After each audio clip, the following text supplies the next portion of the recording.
The Rundown with Carrie Saldo podcast is funded by Armbrook Village, offering research-based arts, music, fitness, and lifelong learning programs at their assisted living and Alzheimer's care community in Westfield. armbrookvillage.com.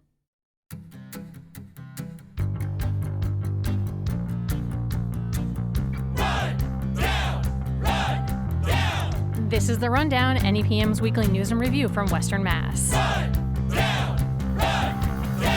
I'm Carrie Saldo. It's Friday, February 7th, and the bets are flying ahead of the Super Bowl this Sunday, including new this year in Massachusetts, bets on the coin toss. Coming up later, our panel weighs in on the newly announced Palmer commuter rail station, the impact that President Trump's plans are having on LGBTQIA individuals in the 413, and the most recent job cuts at Baystate Health. Here to help me make heads or tails of this week's news, NEPM senior reporter Nancy Eve Cohen, Eric Lesser, former state senator from the 413 and senior counsel at WilmerHale, and reporter with the Greenfield Recorder, Chris Larrabee. Good morning to all of you. Good morning. Good morning. Good morning. And as always, you at home can email us your thoughts, therundown@nepm.org. Nancy Eve Cohen, we're going to start with you this morning, reporting that you did for NEPM, and it also also was published in the Springfield Republican newspaper. The headline, Investigations into Catholic Dioceses Changed Laws in Other States, and Mass Victims Want the Same. That was one of the headlines of the two stories that came out. A Massachusetts Attorney General inquiry into alleged child sexual abuse at some Catholic dioceses has been kept from the public for years. New reporting by you, Nancy, delves into what survivors do know and what they're eager to find out. Nancy, you broke this story of an AG's inquiry back in 2023, which talked about the alleged abuse at the hands of these priests in some Catholic dioceses, specifically in Springfield, which is in Western Mass, but also some dioceses in Fall River and Worcester as well. What do we know about that inquiry? We don't know a lot because the Attorney General, Andrea Campbell, says she's not able to talk about it, that it's tied up in the courts. We know that it started around 2019. It may have started earlier. This is what I've been able to gather. Investigators talked with people as late as 2021, as far as I know. The investigation started under now Governor Maura Healey. So Andrea Campbell has said she has inherited this. Basically, here's the main thing. When we broke the story in July 2023, we happened to break it on the exact day, 20 years after the former Massachusetts Attorney General, Thomas Riley, released his report on child sexual abuse at the Boston Archdiocese. And that was a huge scandal, a huge series of stories that the Boston Globe started leaking out or started publishing, and then that put pressure on the administration at that time to make moves. Right. And Riley's report came out about a year after the Globe started publishing their stories. So that was pretty quick that he was able to do that. Anyway, we've never had an investigation by our top law enforcement official of the Springfield, Worcester, and Fall River Diocese. What happened, a little reporter's notebook, is that people were talking to me about this off the record because they had been interviewed by the AG's office. They weren't sure that they felt comfortable going public, and then they decided, one person and then more people decided to talk with me about it. And as one survivor said, if you try to silence a survivor of child sexual abuse, you're basically doing to them what the abuser did when they were a child and they were told not to talk about it. So people started speaking about it. And these latest two stories, I started out wanting to find out, okay, we don't have our report yet. What happened in other states when these reports were released? Yeah, and we'll delve into that in a bit. But correct me, what I recall from the story is that Andrea Campbell, Attorney General, has said, this is kind of tied up in the courts. She can't say much because of that process. Now, Eric, I know this is not your area of legal expertise, but you are an attorney. As you kind of have read these stories and are thinking through, what are perhaps some of the things that might be holding this up? Well, first, kudos to Nancy on a really powerful expose there and shedding light on this very urgent issue. Look, there's all kinds of potential protective orders. The interviews could have been done under seal. It's impossible to really know unless you look at the documents and talk to the people involved. But if you just zoom out a second, it seems impossible to me that this can remain secret. And my advice to public officials in the state is to get in front of this and be proactive about releasing it. The most prominent example recently that we can look to is Pennsylvania, which Nancy talked about in her story. Now Governor Josh Shapiro, then Attorney General Josh Shapiro of Pennsylvania, literally wrote to the Pope, asking the Pope to intervene to approve the release of the material. So it needs to be released. It should be released, and I think inevitably it will be. I find it hard to imagine that a judge looking at the equities involved is going to decide to keep this in the long run under seal, so they should get in front of it. And speaking as a layperson, not a lawyer, but isn't there precedent? Because under Riley, a seemingly similar inquiry was released. Well, it could have been that there was nobody trying to stop it from being released. What Josh Shapiro said when he released his report is that people who were implicated in the report were trying to stop it. And the same thing happened in Maryland in 2023. And it's happening right now in New Jersey as well.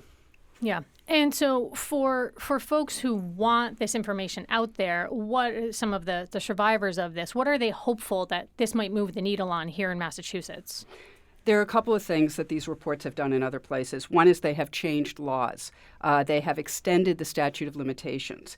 And in Maryland, 2 days after the Attorney General's report came out in April of 2023, 2 days later, state lawmakers voted to eliminate the statute of limitations. Those statute of limitations mean that a survivor can't bring a lawsuit after a certain amount of time has passed. Just a little bit more, which is that one church organization and a couple of others stepped in and have stopped this law from going forward, this ending of the statute of limitations. So it can change laws. It can also result in dioceses having policies that better protect children. When these things become public, people step up, they do the right thing, and they improve the policies and procedures. And we've seen some of that, haven't we, in the Springfield Diocese, where it has now said it intends to, or it will, or it has been, reporting any instances of these allegations directly to law enforcement, which we know is a huge change from how this was handled in the past and often covered up. Right, and Worcester has also said that they're doing that as well. And the third thing that is really important to survivors is when this becomes public, when the names of the priests that abused survivors is publicly printed by the top law enforcement official in the state, they feel recognized. And many people still who were abused as children, who are adults today, are not able to talk about this. Their families don't believe them. The priest was one step away from God, so they haven't been believed. If the top law enforcement official in our state publishes a report about this and publishes the names of the abusers, survivors tell me they feel validated when this happened, and it changes their lives. It helps them survive. One last thing, which is that, Skip Shea, one of the survivors in my reporting, said, there were times in his life when he was addicted to alcohol. There were a time in his life when he tried to commit suicide, and he got past that. He is healed. He's better. And he says reports like this can literally save lives. Chris Larrabee, as you were checking out the reporting, anything that stood out to you? Yeah, I'm just kind of curious what the next steps are here. When stories of survivors come out, more people often come out to, share their own stories. Can a growing chorus of voices push this forward, or is it kind of just tied up in the courts? I would think so. And I think that reporters, perhaps myself, we're going to find out more about why it's tied up in the courts, and hopefully it'll get released. The other piece to consider is that the mere threat of legislation or legislative changes, bills moving, a sense of momentum on the overall legal picture could also shape behavior, or could help trigger, some sort of negotiation to get the report or the documents released, and that in and of itself has value too. Absolutely. Nancy, thank you for the reporting. Thank you. And okay, I'm going to move us on to a report from Jim Kinney in the Springfield Republican this week regarding Baystate Health eliminating 98 corporate jobs. These cutbacks were continuing, not entirely unexpected, but here is how Jim Kinney reported this particular development. Baystate Health has cut 98 corporate positions, the healthcare giant announced Tuesday. Some of the jobs are currently vacant, but some were filled, and people are leaving Baystate, the announcement said. Baystate offered no details Tuesday on what jobs or what departments have been cut. Now, in recent months, Baystate has been transparent about that the fact that it needs to cut these positions. It's working to correct a $300 million operational loss. Eric, what comes to mind for you as you've watched this process unfold? Yeah, so zooming out a second, obviously the 98 positions are sad news for the people impacted. 14,000 people work at Baystate, so as a share of the overall workforce at Baystate, it is small. But zooming out a second, one of the single biggest challenges we have in Western Mass is the state of our healthcare system. It's not unique to Baystate. It is a structural issue. They lose money on every patient that they see. When you go to these hospitals, they are packed. They are filled with people. This isn't a demand issue in terms of supply and demand. This is an issue with policy. We have a growing patient population dependent on Mass Health and on Medicare. The reimbursement rates for Mass Health and for Medicare are underneath the cost per patient of providing the services.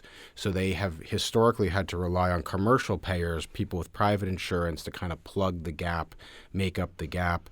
The share of people with commercial insurance in our region is going down. The share of people on public insurance is going up. There's a lot of socioeconomic reasons for that. But the result for our healthcare providers is that they are structurally out of balance. And it's going to get a lot worse unless policymakers intervene to fix this structural gap. And that's what you're seeing at Baystate. They have other issues too. COVID was a big challenge. There's chronic workforce issues with getting the nurses and the providers that they need. But all of it is, I would argue, downstream from this fundamental challenge, which is the cost of the service is higher than the reimbursement that they're getting from the insurance. Absolutely. And it's a huge issue not only for the Springfield area, but Western Mass in general, because Baystate has hospitals in 3 of the 4 counties serving our region. And you're talking about 13,500 workers and then the subsequent family members. So this is a big part of what's happening with our region's economy. And there's no backstop because of the consolidation, because of the combinations of practices you've seen. If something happened to Baystate or if they shrunk or came down, we don't have redundancy in the system. The system is very frail because of these broader dynamics we've seen. So this is a plea to lawmakers, to policymakers, to intervene on the insurance reimbursement issues and to pay particular attention to places like Western Mass. New Bedford, Fall River, the Merrimack Valley, they have similar challenge. But in Western Mass, we have this very acute issue of Mass Health and Medicare not reimbursing the hospitals what they need to provide the services. And one of the things that Baystate has been very clear about, though, as it's been going through this is, yes, they are going to be making these cuts, but they're also going to be reinvesting, continuing to add positions. And Chris, you had some reporting late last month regarding a program where they did add some positions. What's going on there? Yeah, I just want to also add to something Eric said. We're talking about more people are going to be on public insurance. I think the need for healthcare is just going to rise in general, especially in Franklin County, where I'm more familiar with. You can call it a silver wave, a silver tsunami. People are getting older and older, and that just requires more care. So I think it's just compounding issues. Yeah, and then the specific piece that you reported on was the fact that there was they're launching a substance use disorder treatment program, right? Yeah, they're launching an inpatient addiction consult program in a community hospital, which they described as a novel concept. I believe they have it down here in Baystate, Springfield. But they're going to launch it up there in Greenfield. They're going to pilot it. People can go to the ER or their regular treatment, and then they can be referred to an expert. They've already hired 1 expert. They're going to hire 2 more, and then they're going to expand that to Baystate Noble and Baystate Wing in the coming months, years. It's a 5-year, $7 million grant, so maybe that's not affected by cuts, but it's something that they're growing, they're looking at, and they may fund in the future. And it struck me as really a fascinating model because you, in your story, reference it's similar to when someone comes into the ER seeking need for a heart problem, you would obviously be referred to a heart specialist. Mm-hmm. So why not? It makes perfect sense that if you're struggling with substance use disorder, you would be referred to someone who has more specific medical expertise to support those needs. Nancy Cohen, what are you thinking? Well, Baystate said it doesn't plan to cut direct care workers. They're only going to cut frontline workers, that they're still hiring physicians and bedside caregivers. They made cuts also in November. They cut more than 100 people. And at that time, I talked to somebody from the nurses union who said they really hope Baystate doesn't lay off supervisors who support staff who work directly with patients, because sometimes those supervisors jump in and do hands-on work as well. Well, we'll keep watching this issue. We are going to take a quick break. When we return, our rundowners' thoughts on the impact President Trump's plans are having on LGBTQIA plus individuals in the 413, and the newly announced Palmer commuter rail station, my current town, plus predictions, scoops, and phrase coming up in about 90 seconds. Stay with us.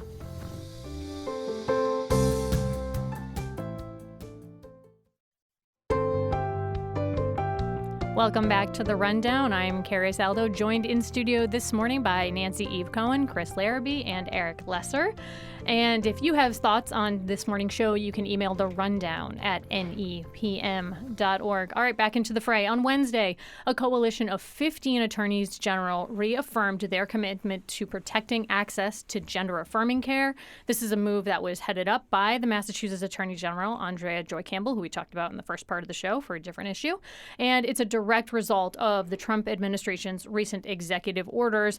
NEPM's Jill Kaufman recorded late last week, quote, several executive orders from President Donald Trump are trying to erase the existence of transgender people under federal law. Even before Trump was elected again in November, legislators in more than 24 states were pushing through anti-transgender policies. Kaufman went on to report about the Ballard family, whose 3 kids identify in some way as LGBTQ+, and they sought refuge here in Western Massachusetts, relocating from South Carolina because Ballard explained to Jill that Massachusetts prohibits discrimination based on gender identity. Let's hear from Sarah Ballard. We are just looking to reduce that underlying anxiety so that my kids can just be like every boring other kid in the neighborhood. Like, that's all they aspire to be. They just want to be normalized instead of othered. As a parent, like hearing another parent say that their kids are struggling, it just breaks my heart. So the Ballards ended up tapping into their life savings to move here, and they did so despite the higher cost of living in Massachusetts. State lawmakers always want to see people move to a region. That's great news, but perhaps not tied to something like this. Eric, what did you think when you heard this reporting? Well, I agree with you, Carrie. As a parent, it's heartbreaking to hear somebody be so fearful and to speak that way. I will say, as one of the co-authors of the anti-discrimination law back in 2015, 2016, we were one of the first states to add gender status to our state's underlying anti-discrimination law. It's gratifying to hear that because at least in Massachusetts, we do still have our state statutes in place. I want to be clear to people. Nothing that the Trump administration does impacts those underlying state anti-discrimination laws. I'll be at the Democratic Attorneys General's Conference in Los Angeles next week, where this is certainly going to be a topic. I think that what we are going to see in the coming weeks, what we've seen in the last few days, is the beginning of the pushback from the Democratic Attorneys General to these executive orders that have been flying out of the White House, faster than people can really keep track of. You did see a federal judge halt, for example, the DOJ Treasury access. You saw a Reagan appointee federal judge halt the birthright citizenship executive order, and you saw a federal judge push back on at least one of the transgender executive orders. So the courts are going to begin to catch up to this, not underselling how hard of a fight it's going to be, but you are seeing the Democratic attorneys general working together as a group. And I do think you're going to see federal judges, including Republican appointees, start to push back and tap the brakes on some of what we're seeing. And along with that pushback, you have running alongside of it all of this nervousness, right? All of this confusion, all of this frustration about what's going on. Nancy Eve Cohen. I think Jill Kaufman did a great job capturing that and covering that by looking at an individual who uprooted her family to come here.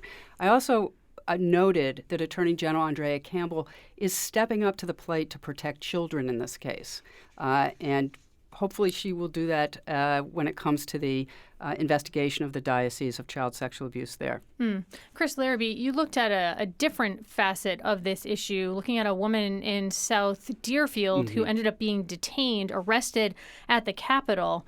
And tell us about what Riley Jane English allegedly did and what charges she's facing now as a result. Yeah, so she allegedly left Massachusetts around, I believe it was January 29th or something like that. Late January, we'll say, and allegedly drove down to Washington, D.C., approached the Capitol, and then told a Capitol police officer that she was there to kill Treasury Secretary Scott Bessent.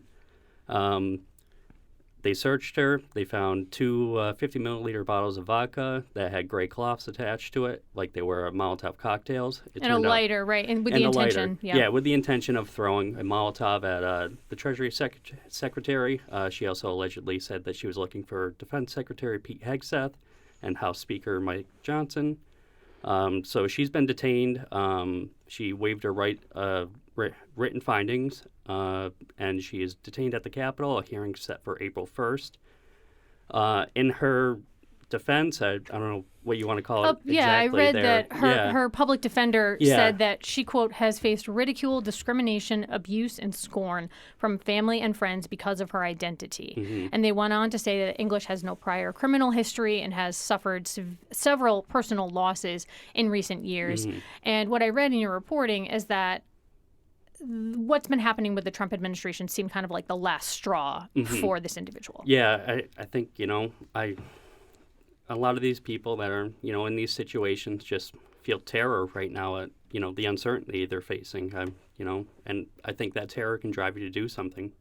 Eric Lesser. Yeah, I think though it is important to be clear that there is absolutely no excuse for that behavior, and there should be given no quarter. Political violence is becoming a bipartisan crisis and issue. President Trump famously avoided 2 assassination attempts. Nancy Pelosi's husband was attacked in his own home. The assailant was directly targeting her. Steve Scalise was shot, at a congressional baseball game. Yep. Gabby Giffords before that. This is a very serious issue in our country, and I think we need to be united in saying that there's just absolutely no excuse under any circumstance for even the threat of violence, not only against an elected official, but any person. Absolutely. And that timeline you laid out goes back years. This unfortunately is not something new that we are struggling with as a society. Okay, well, this matter will continue to come up and we will continue to follow it. I'm going to move us on right now to an issue happening in Palmer. So we're hearing the sounds of an Amtrak commuter rain horn, not commuter train, not in this region yet. Anyway, it's likely going to be at least 4 more years until we might hear that sound here in Western Mass. But progress was made this week. A location for a rail stop in Palmer was named. Here's how Jim Kinney of The Republican reported it. The State Department of Transportation has selected the south side of the Palmer rail yard as the site for a new passenger rail station. The new rail stop is intended for West East Rail, the planned expansion of a passenger rail line connecting Pittsfield and Springfield and Boston. The site is large enough and it offers the right track configurations and can be built economically, Mass DOT said in the announcement on Monday. Eric Lesser, as a state legislator, it's no secret that you advocated for this quite a bit. What's your reaction to this news? I think it's great news that there's so much progress on the project. This has been in the works for a few years. I give the Healy administration a lot of credit for putting the Palmer station in their capital plan proactively. The one, note of caution I would put out is it's very important that we make sure that the downtown of Palmer gets integrated into the transportation planning. I was personally disappointed to not see, the Steaming Tender restaurant and the historic station that restaurant's around included in the plan. I hope that as we move forward with this project, there's some intentionality around how we use mass transit, how we use the rail connection to revive our downtowns. Palmer's got a great downtown. It's picturesque. It's perfect for. It has a history as a rail stop. So I hope that there can be, some thought placed into how to integrate that. Because the site that was selected is about a half mile outside of the downtown, and the historic depot, as you point out, is downtown. But DOT said there were too many complications in terms of making that a viable platform in this day and age, including the economics of doing so. And there were quite a few people in town who were disappointed. Nancy Eve Cohen, you have a thought? Yeah, I understand that when new train stations get built, there's a lot of positive economic development that surrounds those train stations, and it brings a boost to the community. But I'm going to raise a controversial question, which is right now we have a housing crisis in our region. If we start putting wonderful train stations in our region, will more people come here, and will the cost of housing go up? Well, I think the answer to that is not for us to stay poor and to not have development and not have rail connectivity. The answer to that is to get the connection and then do the zoning and the planning, which is precisely why we need to be intentional about how it supports downtown Palmer, which is why I'm concerned about situationally where this location is. For example, it will benefit people that have cars more than people that walk because it's going to presumably be surrounded by parking lots. So I think there just needs to be some thought by MassDOT about how this gets integrated into the overall downtown plan for Palmer, and how local businesses like Steaming Tender, like all the other businesses around there, can get the benefits of the new connectivity. And not only that, UMass, this is where students from UMass presumably are going to get off, jump on a bus, and head to UMass. So that's potentially a lot of college students looking for a pizza slice or what have you when they get off of a train. I went to school outside of New York City, and so used Metro North quite a bit, which often is sort of made me think of this potential happening in Palmer, because those Metro North stops are often just a platform in the middle of nowhere. You get off, you get in your car, and you head to where you're going next, or have someone. So you're really not engaging with the local economy. And there's been challenges in other rail stops. For example, Gloucester, it's not in downtown. There's some other places around the state. I think the Holyoke platform that was built after the Valley Flyer line was drawn was done well. It's right in downtown. It's easy to access. People can walk to it. That's I think a good example of how it can work.